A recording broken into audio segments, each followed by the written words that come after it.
current American epicenter of this pandemic. The first data tonight suggesting that maybe, just maybe, social distancing is helping to slow the onslaught of coronavirus.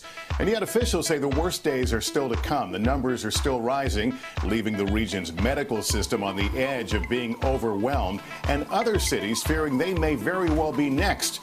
We've got it all covered. Miguel Almaguer starts us off. As our country faces a national emergency and scenes like these unfold in communities big and small, tonight New York State says it's in the coal mine. Once bustling city streets have become eerily quiet, while lines outside hospitals stretch around the block. Makeshift morgues are being prepared. The governor says in 3 weeks, coronavirus cases will hit their high point. We still have the trajectory going up, 80% still self-resolved. About 15% of the people who test positive require hospitalization. While the explosion of new cases in New York are slowing, the city's high density and residents leaving town could exacerbate the spread. Police are warning residents to avoid crowds. Some city streets will be closed to traffic so pedestrians can spread out. Across the country in California, where half as many tests have been taken than New York, the death toll in those infected could easily become the highest in the nation. We are anywhere from about 6 to 12 days behind what we are seeing in New York City. Even in our country's most remote state, Hawaii, there is trouble in paradise as new cases skyrocket. More than half the nation has orders for residents to stay home, but some governors, like Florida's, will not issue a state mandate. To order someone not to be able to earn a paycheck, that is something that I think is inappropriate. But the World Health Organization says staying at home is vital. Lockdowns slow down a virus like this. You have got to find those transmission chains, cut them to actually stop it. Tonight in Louisiana, where the virus is spreading faster than anywhere else in the world, hospitals describe their fight against the illness as a war zone. Our Blaine Alexander is in New Orleans. Today, Bourbon Street is practically a ghost town, but exactly 1 month ago, more than 1 million people packed here for Mardi Gras, and experts say that is a big reason that numbers here are growing faster than almost anywhere in the world. The crisis around the globe is grim. While Italy has the highest death toll, over 6,800, Spain has now surpassed China, 700 dead overnight. And just today, word that 71-year-old Prince Charles tested positive for the virus, but has not been hospitalized. We thought she just maybe had the flu or had a bad cough. In St. Louis, all 5 members of the Winehouse family contracted the virus. Mom Jane needed a ventilator to keep her alive. No health issues in her past, no pre-existing conditions whatsoever. With this California doctor living in a tent outside his home to limit exposure to his family, it's another example of sacrifice, as every American faces the same threat tonight. In cities like New York, social distancing appears to be working, with the number of new cases slowing. That is offering a glimmer of hope. Meantime, here in Los Angeles, we're told the order to stay away from crowds could last as long as 2 months. But Lester, we should point out the vast majority of Americans who get sick do not need to go to the hospital. Lester? Important to keep in mind. Miguel, thank you. This extraordinary crisis certainly leading to some extraordinary calls to action. For example, New York University graduating some of its medical students early so they can join the battle as more hospitals around the country are besieged. Here's Tom Costello. From the doctors on the front lines, a sobering reality check on the pandemic.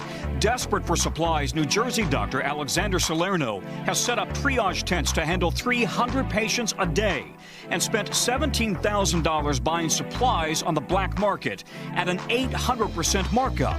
They open up the warehouse and you see pallets upon pallets of equipment, gowns, N95 masks, Purell hand sanitizers, Clorox wipes. It's insane. And I'm like, there's no moral compass. At Brigham and Women's Hospital in Boston, critical care doctor Daniela Lamas knows the devastating impact of not allowing visitors to the hospital. I'm worried about my patients taking their last breaths alone. I worry about this at the same time that I acknowledge that this is actually what we must do. in today's climate with this illness. At New York Metropolitan Hospital in Harlem, a surge in young patients on ventilators struggling to breathe. At the present time, we have an adequate number, but the patients that are requiring the ventilator are increasing with each day, and I will need more mechanical ventilators.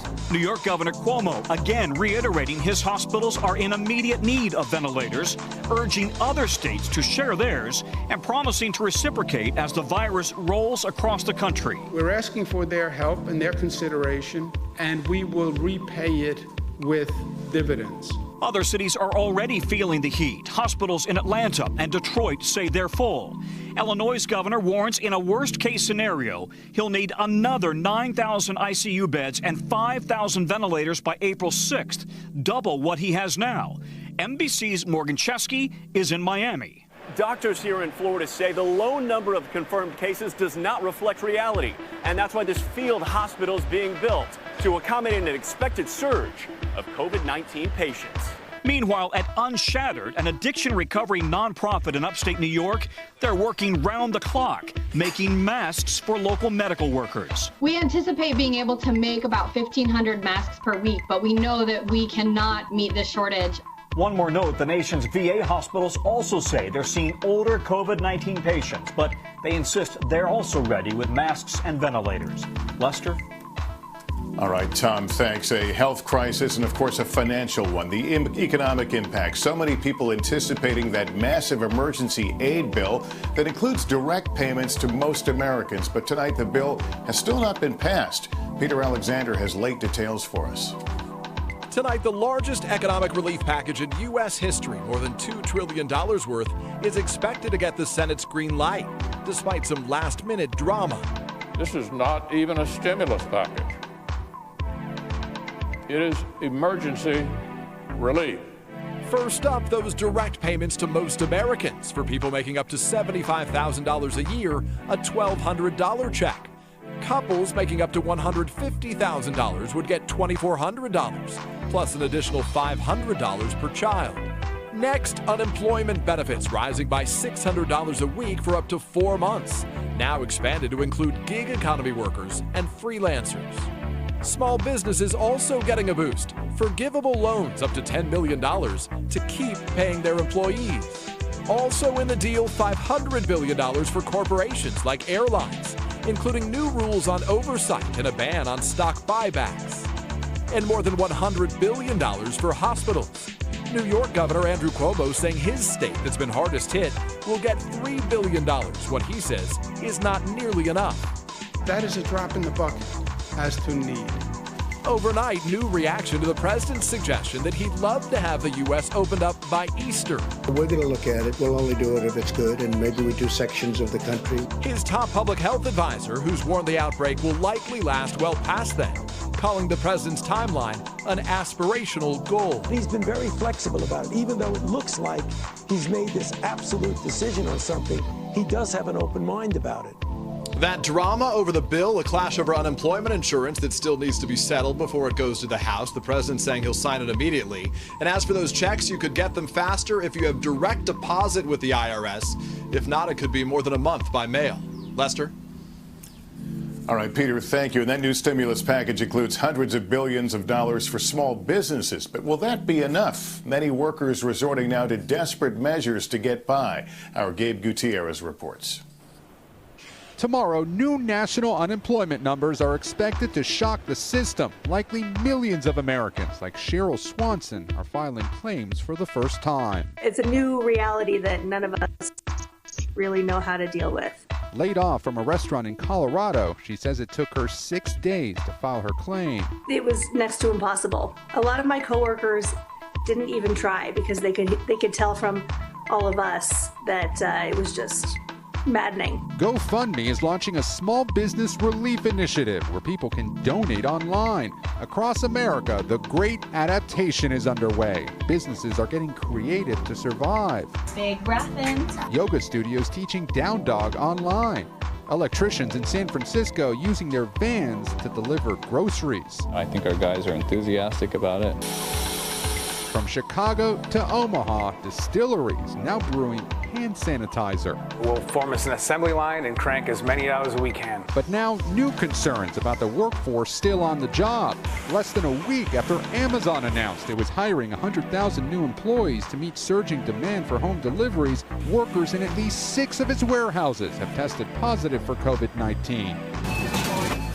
And with customers packing grocery stores and pharmacies, employees there are on alert. It's a chance that I'm willing to take and my crew's willing to take and serve the community. In some cases, the line for groceries stretches around the block. Some other stores here in the New York area have had to temporarily close after employees tested positive for the virus. Hey, NBC News fans, thanks for checking out our YouTube channel. Subscribe by clicking on that button down here and click on any of the videos over here to watch the latest interviews, show highlights, and digital exclusives. Thanks for watching.